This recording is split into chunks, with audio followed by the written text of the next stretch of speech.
I'm Steve Hodge, National Channel Manager with KBRS. We're here this morning with RT Bayless from Four Seasons Flooring in Myrtle Beach.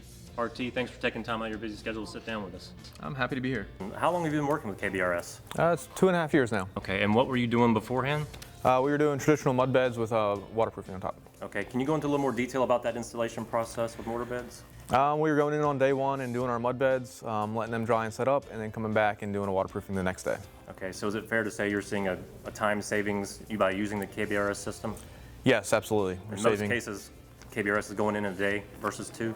Yeah, with KBRS, basically we get our measurements done right up front, and for the installation process, you're just popping it in, and you can start your tile installation the same day. So they're able to lay more tile in a day and make more money.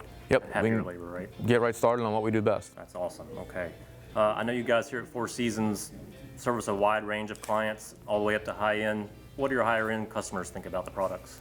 They love it because they're a little more particular, and we don't have any issues, any callbacks with bad slopes or any leaky showers or anything like that. So it's worked great. Less burden on you as a business owner. Yes. That's great. That's what we'd like to hear from our partners. Listen, for those folks out there that have just onboarded with KBRS, do you have any advice for them? Yeah, I'd say, give the system a shot. If you're still doing mud beds, you really need to try this out, and I think you'll like it a lot. Excellent. One more question. You just recently built your own personal home. What's in your showers? I've got KBRS systems and linear drains. Awesome. Thanks again, RT. Thank you.